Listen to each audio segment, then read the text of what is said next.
Chiefs wide receiver Rashee Rice not only allegedly crashed his car while speeding in Dallas over the weekend, but then he decided to flee from the scene, which was not a good look, and he will be facing some sort of repercussions for this again if he did what's been alleged. And in this video, I'm going to break down every update on this so far, including one from his lawyer today. But before I get to that, we got to talk about Sneed finally getting things done with the Titans, the Chiefs wanting a baller of a defensive end back in the fold, former Welsh rugby star Rees-Zammit signing a 3-year deal, and more. But first, how about those?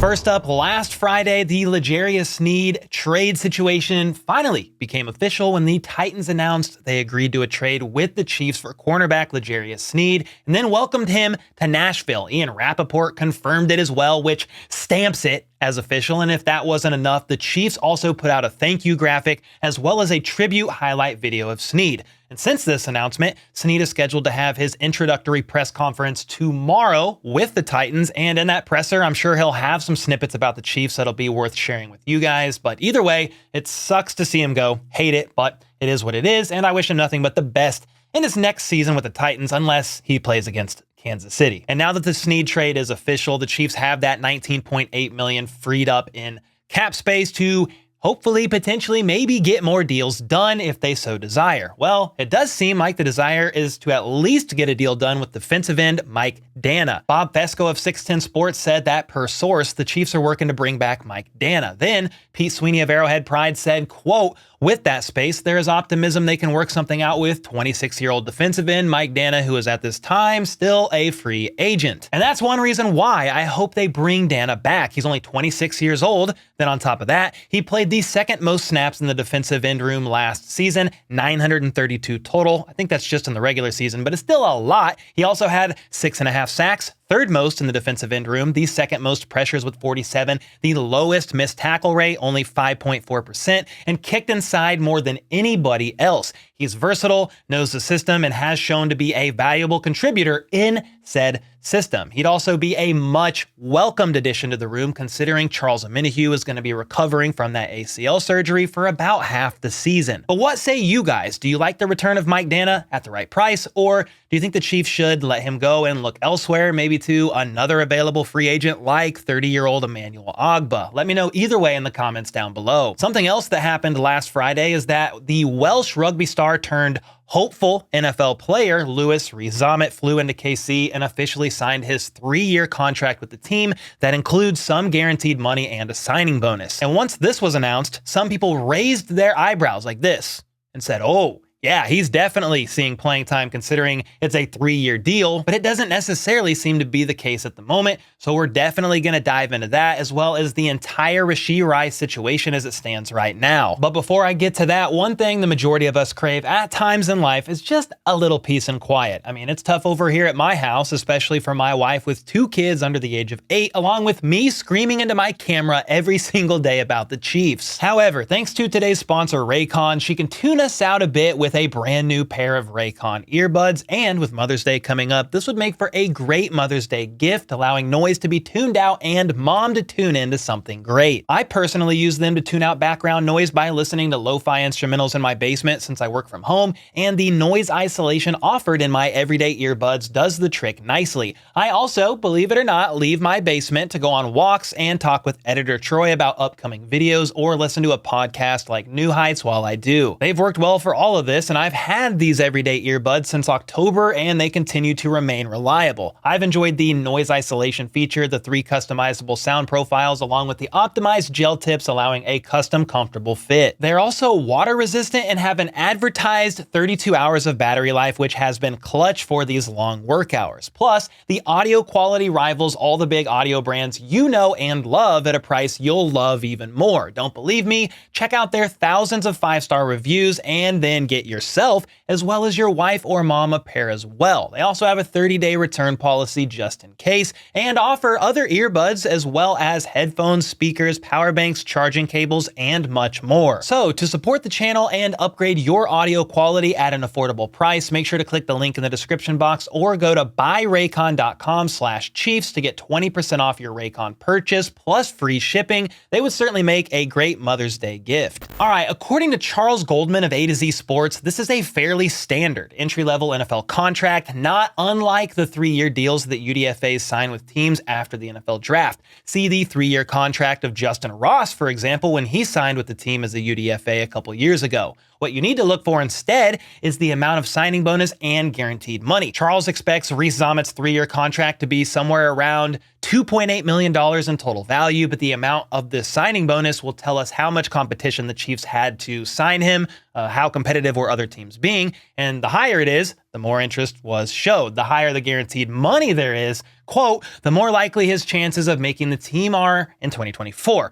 And whether or not he does indeed make the roster, the Chiefs can still keep him on the practice squad with a roster exemption to be the 17th guy since he's an international player. And from there, the Chiefs could elevate him up to 3 times to potentially play in some games. Either way, I'm definitely intrigued about the signing and will be following this man all through OTAs, training camp, as well as the entire preseason. Something else I will be intrigued to see is what number LRZ will be wearing, because the Chiefs posted him rocking a number 9 jersey, and then shortly after that, for some reason, deleted the photo. So I'm not sure if Blaine Gabbert saw that. He's still currently a free agent and said, yo, that's my number if you guys want to have me back, or for whatever reason, KC, their social media person rather, just accidentally dropped that post a bit prematurely. Again, who knows, though I doubt it was because of a Blaine Gabbert phone call. Next up, let's get into this Rashee Rice situation that happened over the weekend, because as of right now, when I'm recording this video at least, April 1st around noon, the police are still looking for him, but any update that happens today is going to be included in this video. But first, disclaimer alert from the jump, what I'm about to talk about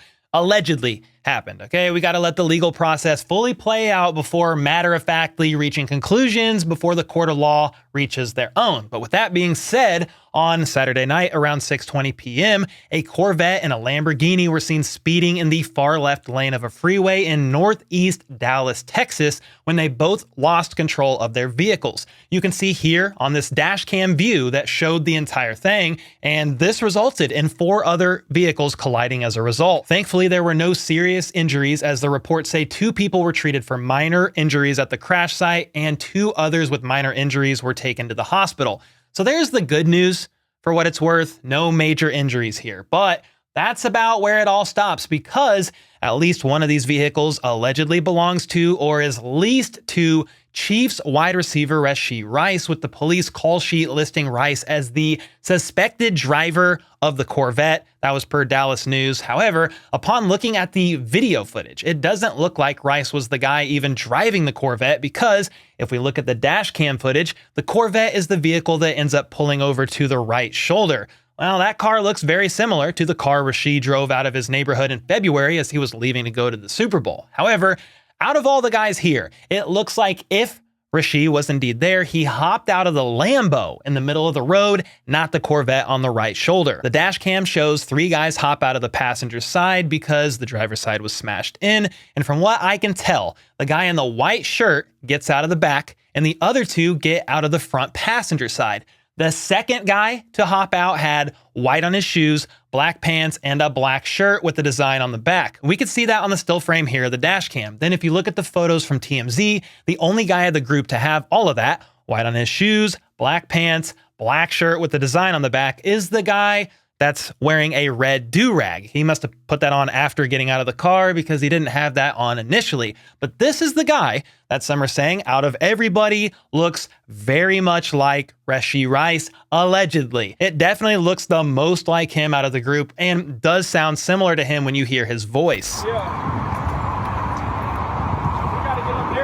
On top of that, this bracelet the guy is wearing in the photo seems to match the one that Rice has worn elsewhere. So yeah, that may indeed be Rashee Rice, but until official statements come out, this is the best I can do as far as the who's who game goes. Now, it's one thing to be speeding and crash your car. It's not great, dumb, against the law, puts others in danger, etc. That in and of itself is definitely irresponsible and arrogant, but it's another thing entirely to just walk away from the vehicles and never return, aka flee the scene, which is exactly what reports stated happened, with video evidence backing that up. Apparently, everybody in both of these vehicles hopped out and left the crash site on foot without stopping to see if anyone needed medical help or providing any of their information. In this video here, you can see several guys walking along the right shoulder away from the scene, with one saying his chest hurt and another that some are saying is allegedly Rice or looks a lot like him, saying, "We've got to get up there."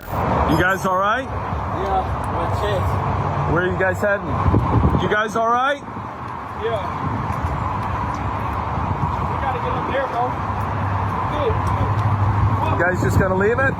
They just left the Lamborghini and a Corvette. So that then begs the question, what's the hurry here? Why leave the scene so quickly? Of course, you don't want to get in trouble. I understand that, but if you leave the scene and your vehicle is still there that's allegedly registered to you, how does that help? Well, it doesn't help much unless you maybe have something to hide. One of the witnesses in a Dallas News article claimed these guys took guns and bags from the vehicle before they left, with the lady from this video saying they were putting firearms under their stomachs. I mean, I cannot confirm if there were guns or not at this time, and since the guys left the scene, we may never know, but there definitely was a gray bag for what it's worth. The guy with black pants and white shirt can be seen carrying the bag out of the vehicle on the dash cam and then still carrying it here on the shoulder via this much better TMZ photo. But again, I have no idea what's in the bag, so I'm not going to speculate there. Another reason some are saying these guys could have left the scene is due to potentially being under the influence. I mean,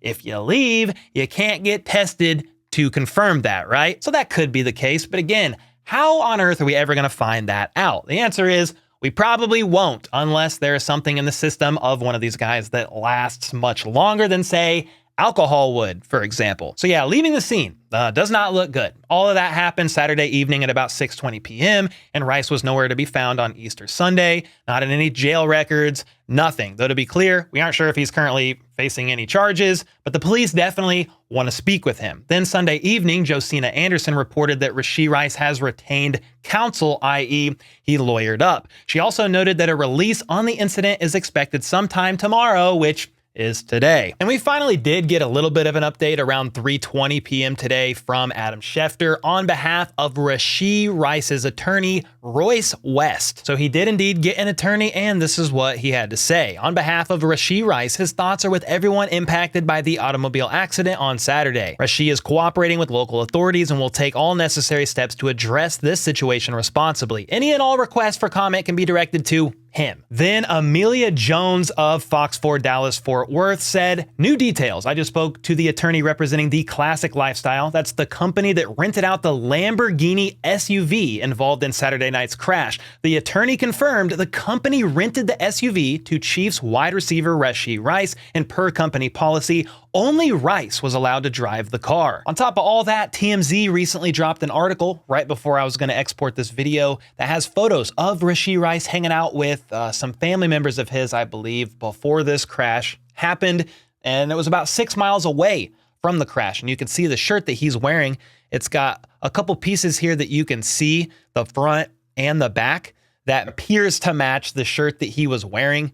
And if you pull up the shirt that he was wearing from the backside, you would also see it match in that corner. So again, it's not like you needed more to have a strong suspicion that he allegedly did this, but it was a little bit more that I wanted to throw into this video so you guys can see it for yourself. Oh, and for what it's worth, he was at a bar with these friends and family members, but the photos that they do have, no drinks were in his hand that you could see of.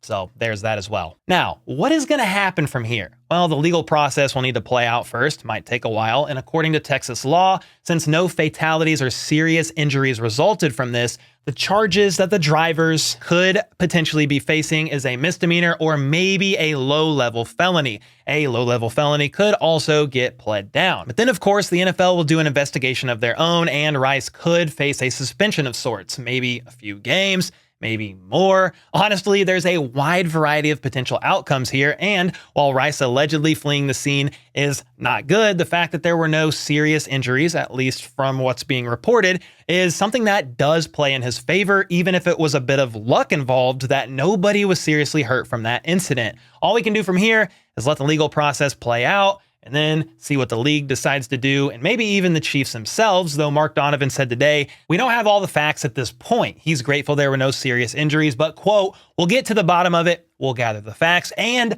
we'll react accordingly." And at least as of 3:30 p.m., when I'm finishing this video up, that looks like what we will have to do as well. Sit around for a bit and let this play out in order to get any real updates from this, because the one from his lawyer was not much. You guys got to let me know what you think about all this in the comments down below. Let me know how much trouble you think Rice could potentially get in considering what he allegedly did. And until next time, let's go. Let's freaking go. How about those?